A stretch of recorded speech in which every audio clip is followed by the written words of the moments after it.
and you get filled at 18,862 or higher. But you want to have a stop loss somewhere down here. You now just were filled at a very unfavorable place. And now your risk is incurred in a much larger capacity than you initially wanted to take on. If you even get a fill, you may not even get filled. I have tried very, very hard to try to be a cowboy in this individual day. And you would get requoted, requote. You're buying. You're trying to buy it at the market. Buy. Requote. They're just keeping you from getting in. That's all that is, okay? There's a lot of people out there that want to buy, but the brokers are stifling that. That's why as soon as I see somebody out there, they have 50 contracts of gold or US 500 or US 100, okay? And they're showing they got 50 contracts or 50 lots, and they show little MT4 screenshots, and they're putting it up on the screen, and there's a whole wall of that, and it's always after the fact, and they're all up like 12,000, 15,000, each one of them. They did not get filled on that. It did not happen, okay? I promise you that did not happen. But they trick themselves by doing that because it gives them a dopamine hit, and it tells them subconsciously, think about what you're going, you've probably done this stuff. Showing social media what you did right, gambling without real money behind it and no logic behind it. You want the feeling of someone looking up to you. So what are you doing subconsciously? You're saying you're a scammer, you're a fraud, but I feel good about doing it because the social media response that's given to me, because I lay them breadcrumbs out there. What are they going to do? They're going to fluff you up, and that's going to keep you from doing what? The work of actually learning how to do this. It's far more easier for other people to entertain themselves because they know deep down inside they're not really trying to learn how to do this. They're not here to learn. Not all of you listening are here to learn. You hear something, you want to hear something so you can go into social media and talk about it and troll and be funny. But you're still going to work next Monday. You're going there, okay? Maybe you're working throughout the weekend with your second job. You got to do what you got to do. But I'm trying to teach you how to avoid having to do that, even if you don't like me. You don't have to like me. But to sit down and take notes, because the things that I'm teaching are going to help you formulate an idea of how to attack price action and how to avoid certain instances where everybody else is going to rush. They want to rush in here and capture these types of moves. I don't need that. Look what I just did. I don't need this day. I don't need to do that. I don't need a day trade. I can swing trade. I can position trade and get an extreme level high, an extreme level low, and be content with that. And that could have been my entire trade for the entire week and never done anything else. And that's how I was trading when I was trading Forex. I would look for those types of setups. I wasn't in there trying to do every little 15-minute movement. I don't care about that. You can do that. If that's what you want to do, you can do that. But that's not my cup of tea. I don't like that. I want to be in there where I know I had the largest magnitude of the move on side that I'm trading on. And it's very forgiving because that means if I'm using precision elements to get me into a trade and I'm trading at the highest level where this move can start trading lower from, and I'm going to show you how I did that, okay? It allows me to sleep. It allows me to eat. When I was younger, I couldn't even eat when I was in a trade. My stomach would be in a knot. Like I was in constant anxiety, constant stress. Heart rate crazy high, like blood pressure, I'm sure was off the chart. But I wasn't looking at those biometrics back then. I was just wanting to survive the trade, let alone make money. I just want to survive. Can I just be in this trade a little bit longer than the last one? That's how it was when I was 20 years old. And you probably have that same feeling right now. But what changes over time is you start figuring out what is the better setups. And you're going to see that these better setups, they're not an everyday setup. They're not an everyday circumstance. There's one or two, maybe 3 a week. And I'm talking very few times where a one shot, one kill scenario where you get in, that's what the OSOK is on my title of the video I just posted. One shot, one kill. That's a sniper euphemism. It means they don't have a whole bag of bullets when they're out in the field.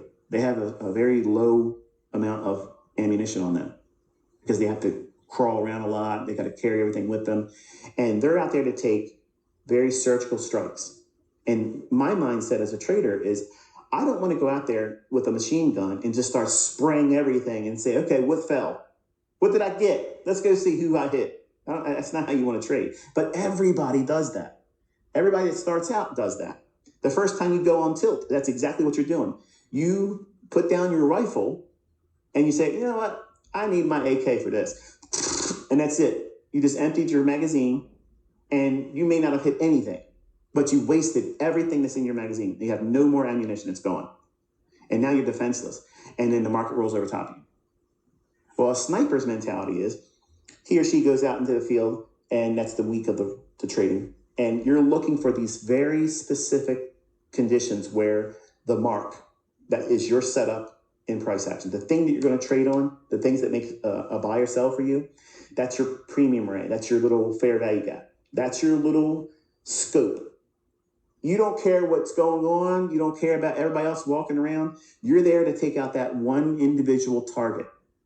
And that target is when price steps into that fair value gap. As soon as that price hits the consequent encroachment or starts to approach it, it's in your crosshairs and you're bullish. That means you're going to do what? You're going to take a deep breath, exhale.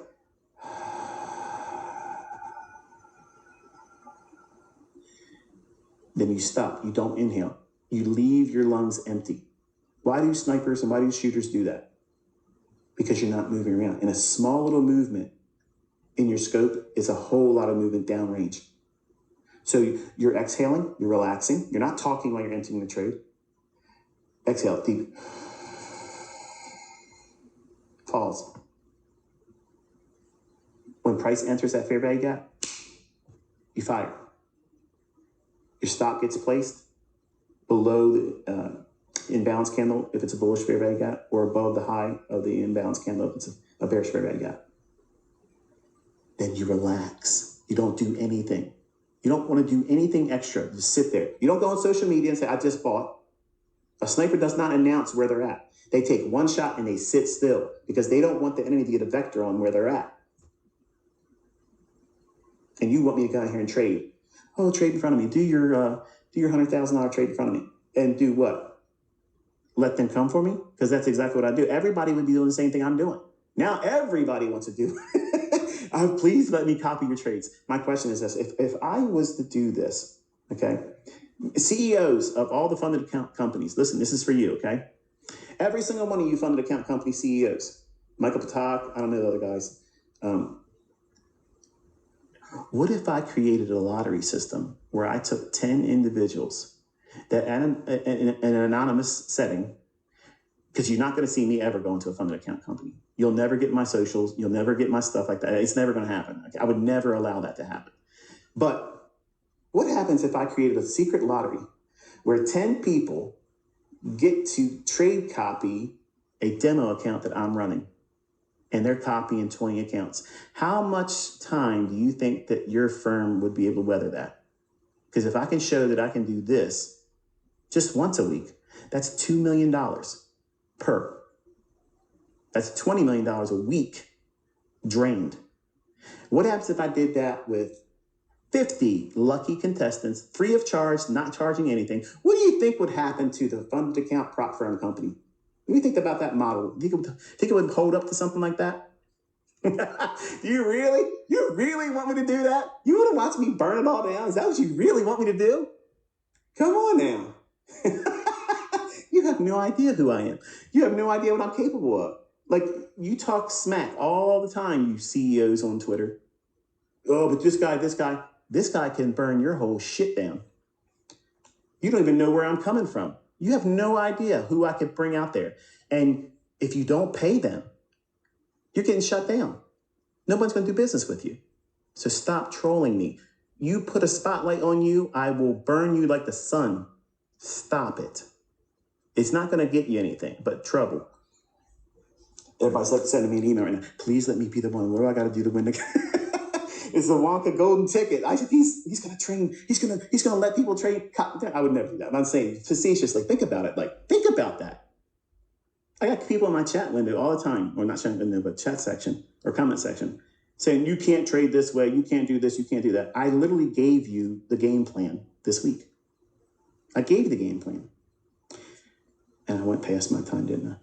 That's because I'm making up for yesterday's not having a live stream. And I got new glasses, and it's awesome. I can see it. So we're at the top of that inefficiency I mentioned over here earlier. Right here. And then we have these relative equal highs here. So that would be, we'll borrow this one and just change the name and logo. Yeah, can you imagine? 20 contracts with XYZ funded account company, all linked together. That's $2 million. And you're telling me, let me ask you a question, okay? And I want to make sure I understand this correctly, okay? However I was to drive it, whether I was using a proxy, someone else, they're trading it, but they're copying me technically. What you're saying to me, if I understand this correctly, is I could theoretically have 20 accounts linked to one account, and all I got to do is what I do every single week anyway, and it's not causing me any kind of extra work. But the person that has the 20 accounts linked together, and I'm doing trades with $100,000, or I'm clearing $25,000 to $30,000 per trade, that's just one session. That's not me trading the London session, the morning session in New York. That's not me trading London close. That's not me trading the London lunch. That's not me trading the afternoon lunch in New York. That's not me trading the afternoon session and PM session. That's not me just trading the last trading hour. That's not me trading Asia just to throw a little bit more spice in it. You're telling me that I could literally go out there and drain these prop firms for $8 to $10 million every 10 days? Every 10 days? And you think they're going to keep paying that out? Man, I'm enticed. I'm genuinely, if I understand that correct, if that's what you're telling me, that I could do theoretically, because I got the numbers, I can pull it. I can do that. But you're telling me that I could theoretically allow someone else to copy an account that I'm driving.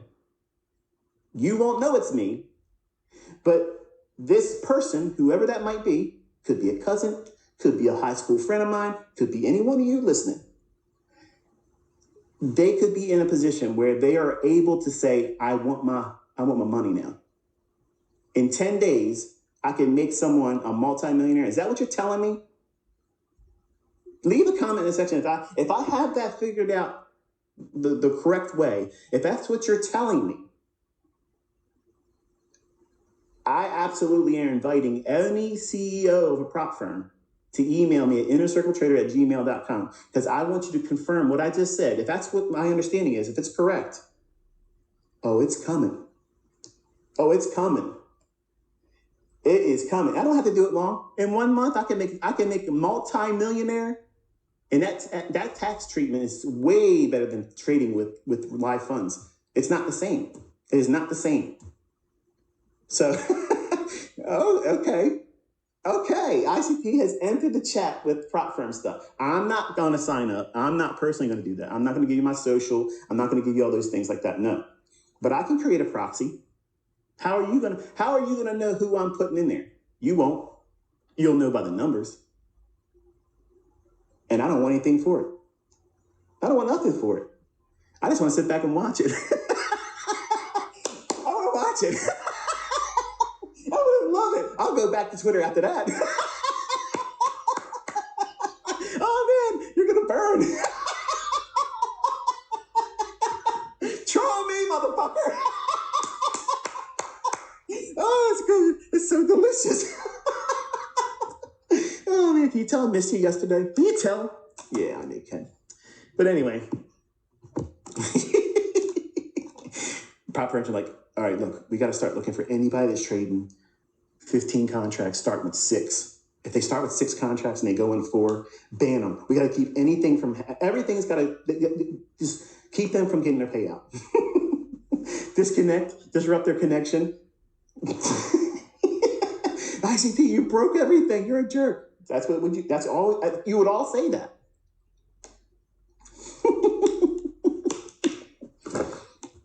One of them's calling me right now. Come on right now, you're killing my business. Don't call me when I'm live streaming. So anyway, we're a couple minutes away from the opening. Let's watch the first couple minutes of the opening bell.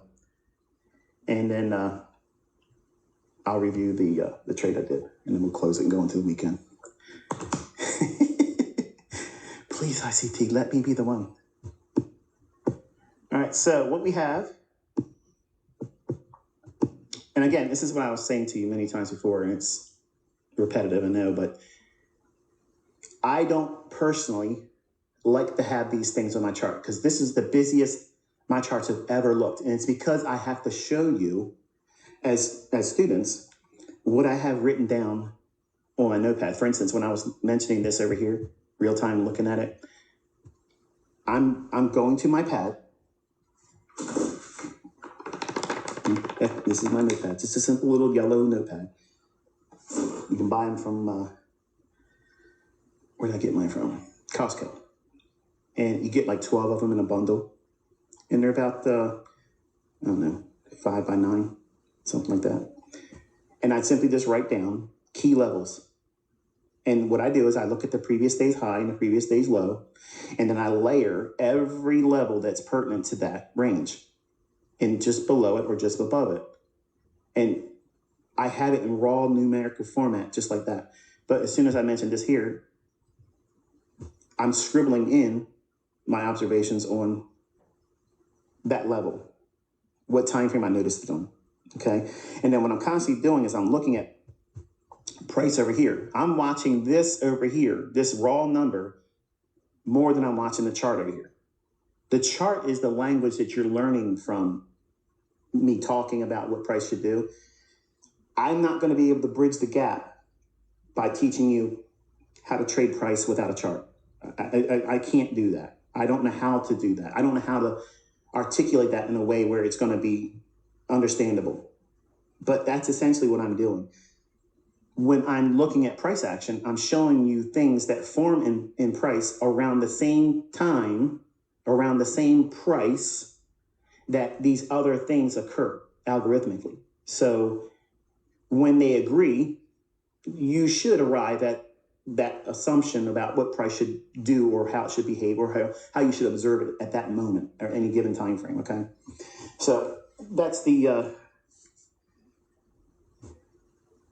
exchange of information and the language that I use by doing so. I'm more concerned about what price is doing at what time, and every time it's fluctuating up and down in relationship to these raw numbers on this same price axis. I don't need any of this stuff over here. This just affords me a way to communicate and talk to you. That way you can see things that may or may not repeat. So because it's Friday, I'd like to see it run up in here and take that buy side.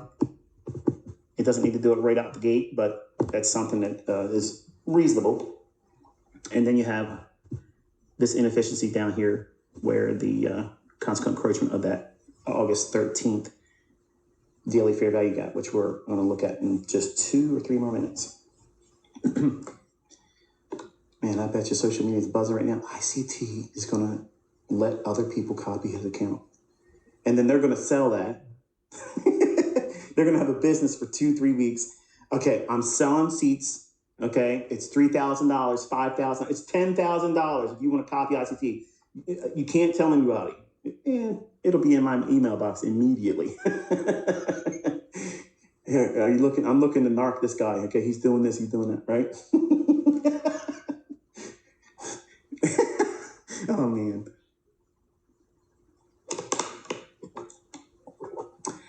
I'm not using your cup today. It was a rush to get out there and grab a bottle of water. So, sorry, Daniel. I've used it by the poolside the other day, though. He sent me a Yeti mug in the mail because he hears me bitch about how this crackling bottle of water always makes a sound in my recordings. All right, so anyway, we went through the business of picking out why that buy side is here, and we've opened up, and let's look at the opening range. All right, so we have a little bit of an opening range gap still here. Let's borrow that line. That works out pretty good, doesn't it? It's convenient. Let's put it right on the close. So we're showing the previous close, and that's not actually right. Let's go into a 1 minute chart. Sorry. You anchor on your 1 minute chart and your opening price on your first print at 9:30. So you have a little bit of portion of it opened up here. So it tried to get up in there, wait for it to open, but left this little portion open here. Watch this low, and we're back inside of, I think it's September 4th. First 30, yeah. Or was it third? I can't remember now. I took the annotation off. Electronic trading hours. All right, so we're inside this little tiny inefficiency here. And previous settlements up here.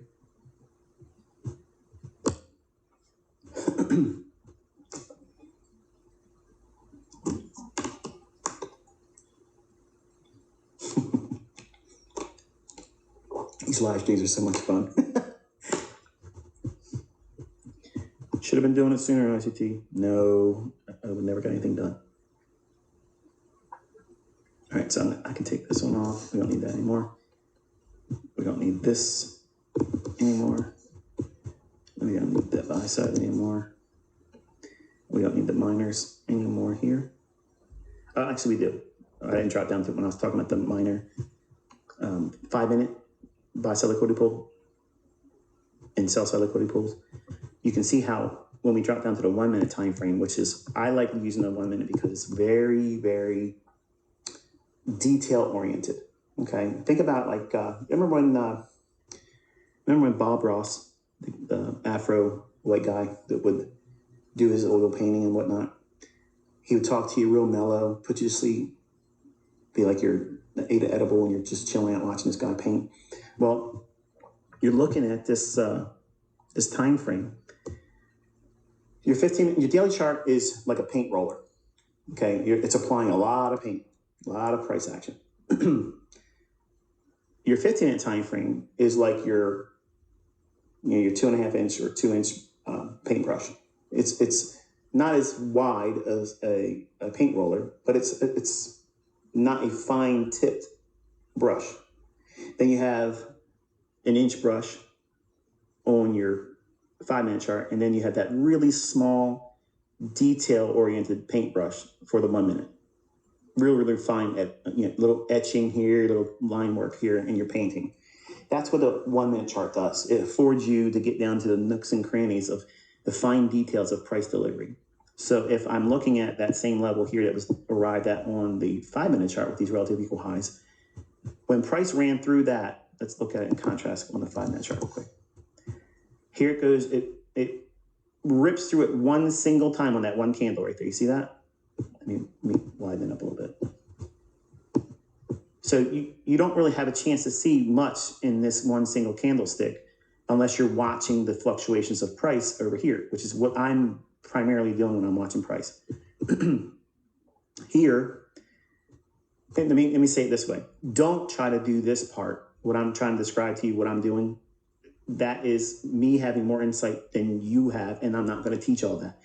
You are properly learning how to do this by watching what price is doing, because there are times, as I indicated many times before, where price is using my PD arrays, and if you have a bias that's bullish or bearish, you're going to have the next best thing to what I see that I can't teach you. And there's no other way for me to say it than just that, okay? My students are making money with it. They're learning how to do it consistently. If they're not trading with real money yet or funded account companies that has them now getting profits out of it, they're all graduating in their understanding and being able to read this stuff real time. And it's based on the stuff I'm teaching. But this 5 minute candlestick only has this one single range here when it crosses above that level here. But watch what happens when we go back into the 1 minute chart. This candlestick does that business of wicking around, but look what happens next. We open, we trade right back down to that buy side level over here. Right in here. Using it, and then comes back to the order block right there. Now, you're not going to get that fill right there, because they may not have opened up trading for you on your brokerage firm. I have experienced this before.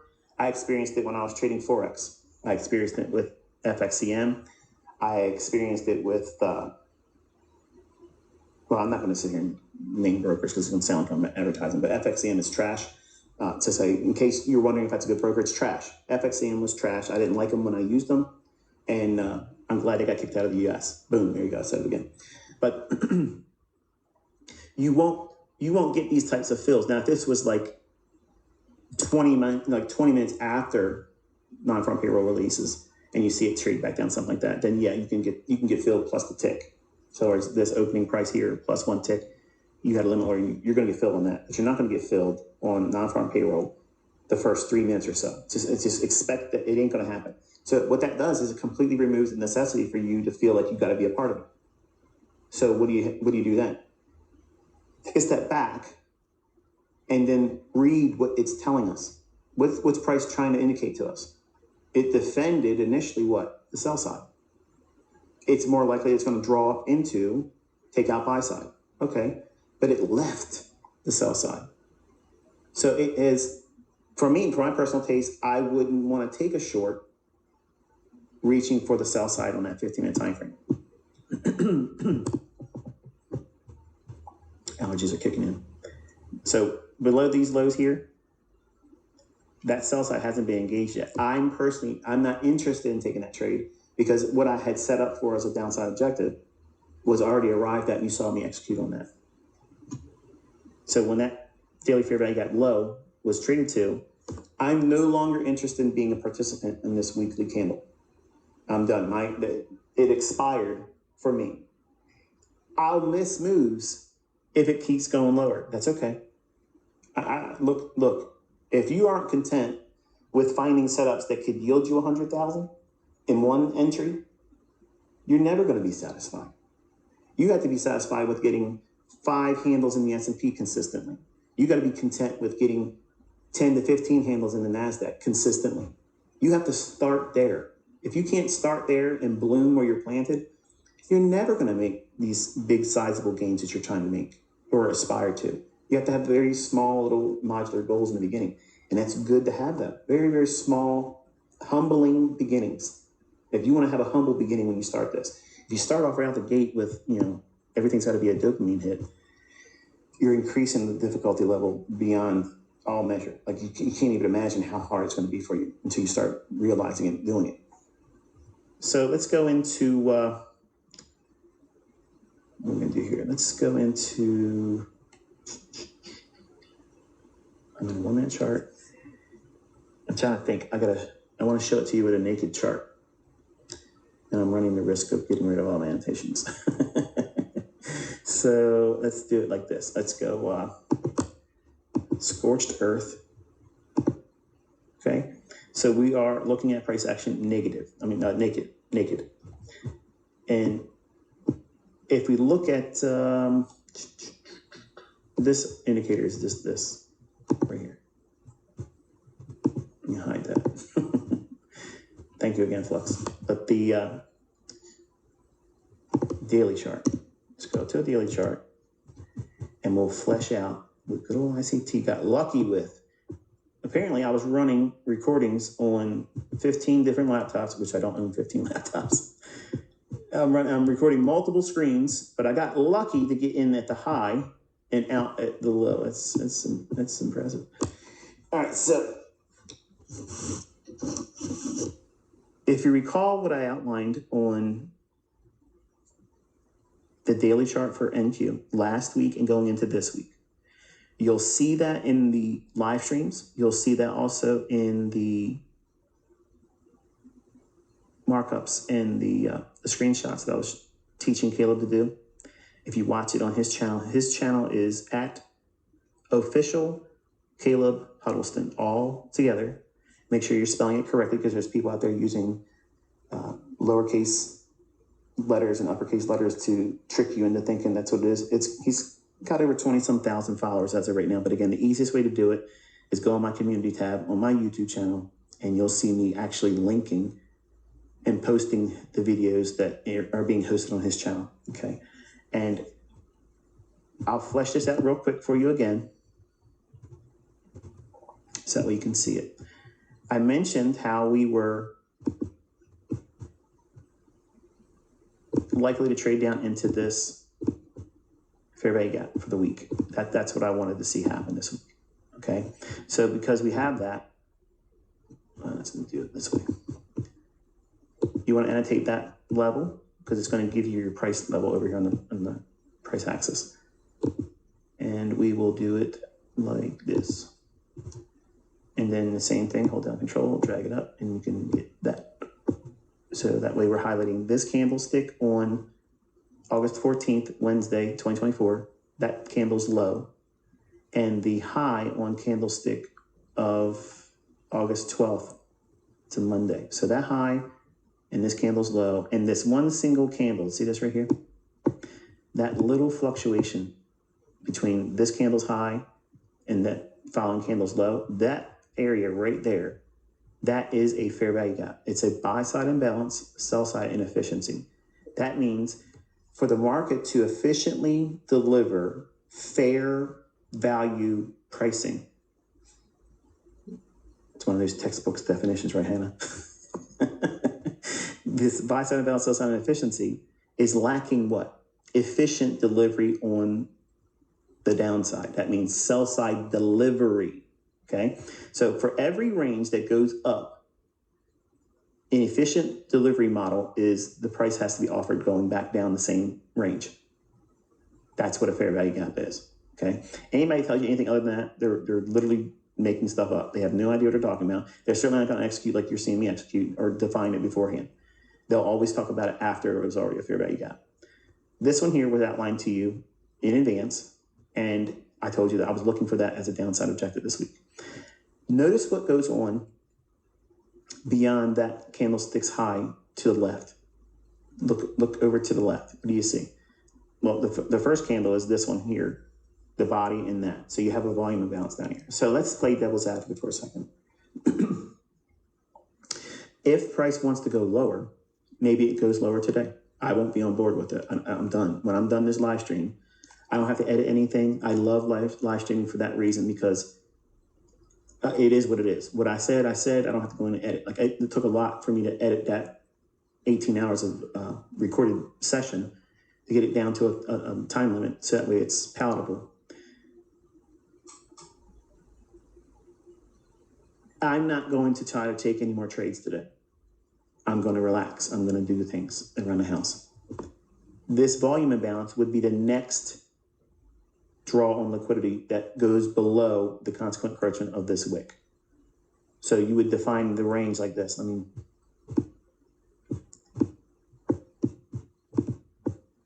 make it a little bit bigger like that. So where we're at right now in price, we're up here. Half of that wick, that's consequent encroachment. Look how close we got to it. The volume imbalance down here is the next one.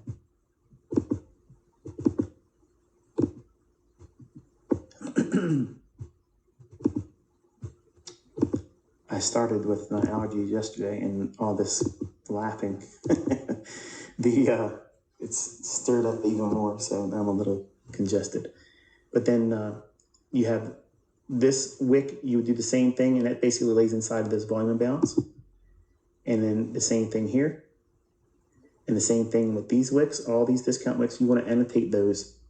Those are levels that I'm going to have on my notepad should we get below this on a closing basis. This being this candlestick's high, which forms this fair value gap. So as we start to trade down, this is a lot of balanced price range. What makes it balanced price range? It's offering sell side delivery. It means any movement, like when it drops like this is sell side delivery. This candlestick's closed up is buy side delivery. It just simply means that the market has gone up or down. It's going up to go into inefficiencies above market price, or it's going up to take out buy side liquidity. That means buy stops, or trigger pending orders to buy on a stop for a new position, or to trigger buy stops that are protecting hypothetically, any short position. It drops to go down to an inefficiency below market price. It's like a fair value gap or something like that, or opening range gap, something to that degree. Or it goes below old lows for sell stops. Either it puts a trader in short on a breakout and going lower, or it protects long positions hypothetically, okay? So that's the only two mechanisms that causes price to go up or down. There's nothing else. There's literally nothing else that's going on. When they reprice manual intervention, they're still taking it to price levels that I just defined, but they're just going to do it farther outside the extreme normal range. They're doing it quicker, like that. And you don't many times get a chance to participate in those types of moves. And that's okay. You don't need them. You don't need those types of moves. There's plenty of other stuff out there to trade. So I demystified everything again for you. Price only goes up for inefficiencies or buy-sell liquidity, or it goes down for inefficiencies or for sell stops. That's it. There's no other reason for price to go up and down. The buying and selling pressure, okay, a very interesting study. For those that are really trying to debunk the algorithm, okay, there is no algorithm. I'm out here to refute the ICT claim. Okay. Do a real in-depth study on the volume, how many contracts it took for price to move every single intraday price move. The largest one in the session, like in the morning, do it in the afternoon, okay? And see how many handles the price has traversed to do that. As soon as you start seeing how much it will move, and there's this wide disparity amount, how many contracts it takes. When I was being interviewed by Corbs, he's the only one I ever sat down and did a face-to-face with. The question I asked him was, how many contracts does it take to cause price to go up? Well, just one, right? Right. What happens when price has a goal? It's being inspired, let's say it that way, to get to a particular price level. It will skip. It'll create these little gaps, okay? And these gaps are what we are targeting, these little inefficiencies. Because if we're aiming for, like I outlined this week, I'm gonna take all this stuff off. Just know that we have a lot of things to factor in here. If we go lower, it's gonna be potentially spotty, because then we have all this back and forth in here. So it's gonna take a real move to get through all this mess in here. We have volume imbalances. Like, this is a mess. Like, this is a lot of sloppy stuff in here. The cleanest price delivery was moving from here down into this inefficiency. That's why I said, this ends it for me. I'm done for the week. If it touches this level here, which is where you saw my cover on my short, that's it for me. Because then what has happened is, to expecting lower prices, I'm going to have to weather through all these questionable levels. Can it go down here and smash right through it? Absolutely it can. Is it likely to do that? No. So am I trading with high probability if I'm holding onto my short? If I would have held onto my short, I would have been nervous with the non-farm payroll release. I would have been nervous after 9:30 opening, because I have all these other factors to start weighing out. Okay, should I hold on my trade, should I not? Versus, I know what I was looking for. In the commentary and the analysis for this week, we were already eyeballing this, okay? The low end of it, that's the best target. That's the best. So I had my limit order to get that, knowing that because it's Friday, it's non-farm payroll, it's going to be probably a little bit more animated. It may color outside the lines and go just below that candlestick's high. So that was me finessing. You can see me in the video adjusting my limit order, because I want to make sure I get the best, factoring the spread, okay? My original profit objective would have made me a couple $100 more, but I wanted to make sure that the spread touching this candlestick's high, when it trades down there, I want to be executed. I want to get those 14 contracts off. So if those 14 contracts get peeled off, I have to have a price level with that limit order to cover that short position that will afford me the opportunity to see 14 contracts clear Just because it touches this level down here doesn't mean, like say for instance, say you get to a point where you're trading with 100 contracts. You have 100 cars on this run.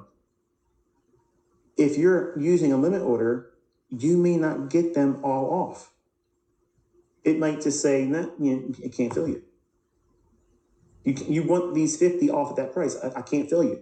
There isn't enough buyers on the other side at that price at that given instant that they're going to pair you with. Boom, there it is, it's done. So you don't get those exits. And then if it starts to retrace against you, like we've seen this morning, that's a little disenchanting. It's not fun. I don't like those types of instances. So there are times where it demands a little bit more humble exits. You have to be willing to say, okay, I believe it's going to touch this candlestick's high as it's dropping down, but I want to make sure I get out. Like I want to get paid. I want my execution I don't want my funded account challenge or my funded account or my live account or whatever it is that you may be using in trading. I want to make sure that I get out. Just touching the level is not enough. But what you want to start doing is building in this mindset where you will expect that level of precision, but you don't need that level of precision to be extremely profitable with your exits. You know what I'm saying? So in other words, say whatever that price is, in this case, it's the high of that candle. Watch this up here, upper left-hand corner. 18,765.25. So what's wrong with trying to get out at 18,770? Oh, that's not precise. That's not precision. Why? You're telling me that if you were short and you had an open unrealized profit of, say, 50 handles, okay? Not like what I did, almost 360 handles. How about that? 18,770. Again, watch that price here. You're not getting 765 and a quarter with your exit. Not while you're trying to groom yourself into seeing these things pan out consistently. You want to be able to afford yourself an exit. So you expect to touch that level with price, and that's your moral victory. That's your trophy. And that's what you put in your journal. I'm pleased. I'm excited. I was so stoked to see price trade down to that level. It was amazing to see it drop down there and hit that perfectly. And you note the time and you put a little screenshot and you say, this is what it feels like we're holding onto a trade and it pans out like this. But I'm happy and I'm comfortable that I don't need to have that level of precision for exits. I'm growing in my precision. So in this case, instead of getting 18,765 and a quarter as your limit would have to be 18,765.50. That is not much wiggle room. That's not a lot. Like you could very easily not get filled if it stops dead on its delivery at 765 and a quarter. How many contracts are going to be traded at that price with one tick variance, right? So if you went into it with the 18,770 level, did I just drop a little on me? Here it is.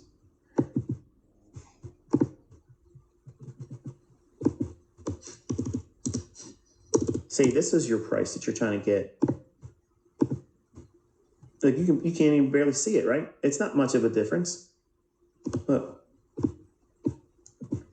And you're going to argue, say that's not precise enough? Come on.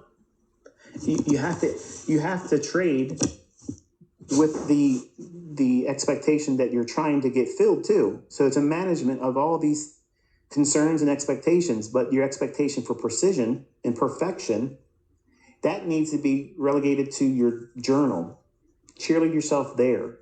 But in your trading, you have to afford yourself a common sense exit strategy. Okay? It's a low-hanging fruit threshold where you're not demanding that your exits are the best of the best of the best. I've missed out on some amazing exits, and I've missed out on some amazing, like the top tick or the bottom tick of moves. I've had them in my grasp, but the spread denied me. It's it's exciting, it's exhilarating seeing it happen like that. I'm like, man, I had it pegged, but the fill wasn't there. So I can feel great that I had it dialed in, but I didn't execute properly. So I have to keep myself grounded with my ego and say, you're good, kid, but you're not that good. So, and just allow yourself to operate in the market with your orders that will afford you the luxuries of